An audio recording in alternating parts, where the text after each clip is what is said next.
ओम शांति।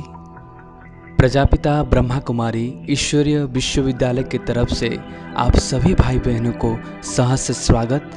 और आज हम प्रजापिता ब्रह्मा कुमारी ईश्वरीय विश्वविद्यालय की तरफ से साप्ताहिक पाठ्यक्रम का शुरुआत करने जा रहे हैं, जिससे आपको सहज राज्यों की विधि और उसके आसान तरीके और राजयोग से हमारे जीवन में फायदे कैसे हो सकते हैं उसके बारे में चर्चा करेंगे। ये साप्ताहिक पाठ्यक्रम और 7 डेज कोर्सेस ब्रह्मा कुमारी जी के सभी सेंटर में बिना मूल्य दिया जाता है।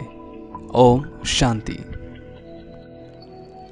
आपने सारा दिन की बातचीत में मनुष्य प्रतिदिन न जाने कितनी बार मैं शब्द का प्रयोग करता है, परंतु यह एक आश्चर्य की बात है कि प्रतिदिन मैं और मेरा शब्द का अनेकानेक बार प्रयोग करने पर भी मनुष्य यथार्थ रूप में यह नहीं जानता है कि मैं कहने वाला सत्ता का स्वरूप क्या है, अर्थात मैं शब्द जिस वस्तु का सूचक है वह क्या है।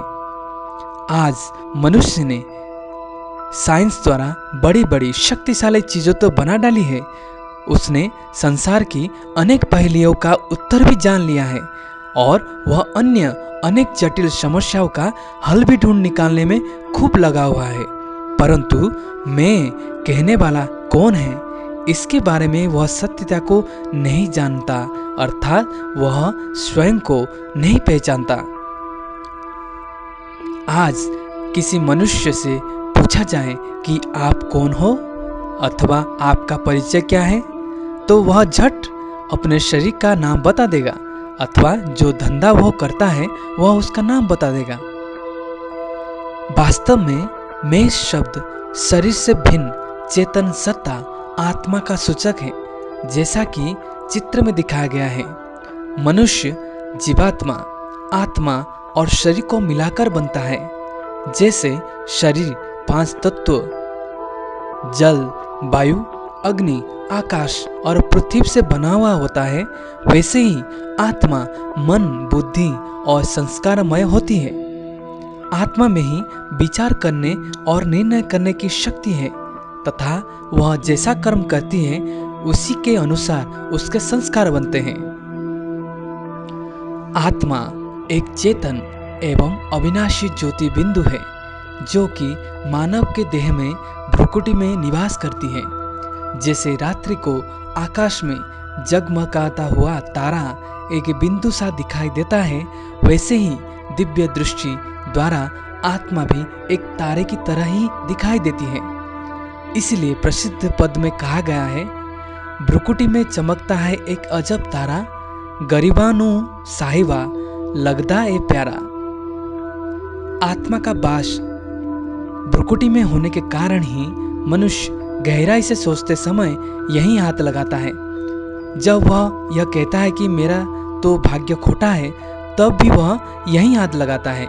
आत्मा का यहाँ वास होने के कारण ही भक्त लोग में यही बिंदी अथवा तिलक लगाने का प्रथा है।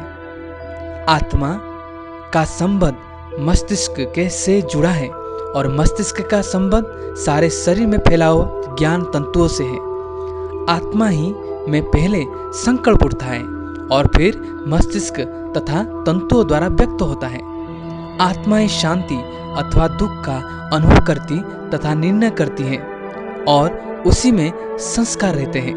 अतः मन और बुद्धि आत्मा से अलग नहीं है, परंतु आज आत्मा स्वयं को भूलकर देह, स्त्री, पुरुष, बूढ़ा, जवान इत्यादि मान बैठी है।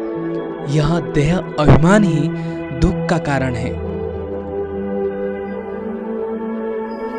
उपरोक्त रहस्य को मोटर के ड्राइवर के उदाहरण द्वारा भी स्पष्ट किया गया है। शरीर मोटर के समान है तथा आत्मा इसका ड्राइवर है, अर्थात जैसे ड्राइवर मोटर का नियंत्रण करता है, उसी प्रकार आत्मा शरीर का नियंत्रण करती है।